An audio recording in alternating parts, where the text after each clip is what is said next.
پەرەسەندنی ئاڵۆزیەکان لە دەوروبەری کەرکووک و چڕبوونەوەی فشارەکان لەسەر هەرێمی کوردستان بەهۆی ئەنجامدانی ڕیفراندۆمەوە یەکێتی و پارتی لەسەر ئاستی باڵاو بە سەرپەرشتی دکتۆر فواد مەعسووم سەرۆک کۆماری عێراق و مەسعود بارزانی کۆکردەوە.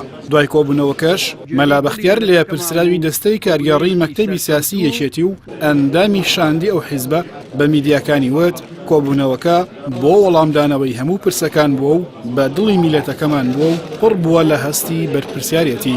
کۆبوونەوەکە توانم بڵێم بە گوێرەی دڵی میلەتەکەمان بوو کۆبوونەوەیەکی سەرکەوتوو و پڕ بوو لە هەستی مەسئولیەت. کۆبوونەوەی لوتکەی نێوان یەکێتی و پارتی دوای کۆبوونەوەیەکی نێوان قاسم سولەیمانی فەرماندەی هێزی قودسی سوپای پازارانی ئێران ناسراو بە جەنەڕاڵە بێ سێبەرەکەی ئەودی و جەنگ و دیبلۆماسی و باڤڵ تاڵەبانی و لاهوری شێخجەنگی دێت کە شەوی شەممە لە شارۆچکەی تازە خوورماتوو بەڕێوە چوو. بە پێی زانیاریەکانیش لە کۆبوونەوەکەی تازە خوورماتوودا ڕێککەوتون لە سەر هێوەرکردنەوەی دۆخەکە و چۆنێتی ئیدارەدانی ئەو ناوچانەی دەکەونە چوارچێوەی مادەی 140ەوە.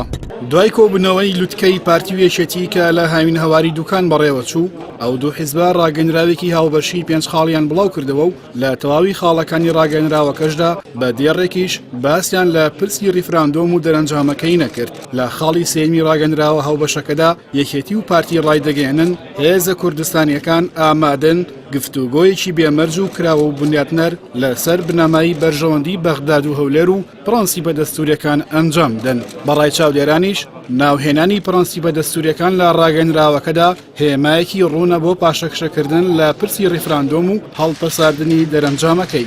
زانیاریەکان باس لەوەش دەکەن لە کۆبوونەوە هاوبەشەکەیاندا یەکێتی و پارتی ڕێکەوتون لەسەر یەکەم لادانی دکتۆر نەجمەدین کەریم لە پۆستی پارێزگاری کەرکووک، دوو هێزێکی هاوبەشی کوردی عێراقی بۆ بەڕێوەبردن و پاراستنی ناوچە کێشە لەسەرەکان پێک بهێنرێت، سێ مەلەفی نەوت لە ناوچە جێناکۆکەکان بە هاوبەشی لە نێوان هەرێم و ناوەند بەڕێو ببرێت. بە پێی زانیاریەکان دکتۆر فواد مەعسووم سەرۆک کۆماری عێراق کە هاوکات سەرپەرشتی کۆبوونەوەکەی هاوین هەواری دوکانیش بووە خاڵەکانی نێو ڕێککەوتنەکەی یەکێتی و پارتی و پێشنیارەکانیان بۆ چارەسەری کێشەکانی هەرێم و ناوەند دەباتەوە بۆ بەرپرسانی حکوومەتی عێراق و ئەمەش لە حاڵێکدایە هێشتا گرژیەکانی دەوروبەری کەرکووک و هەڕەشەی میلیشیەکانی حەشتی شعبی بۆ پەلاماردانی سنوورەکە بەردەوامە.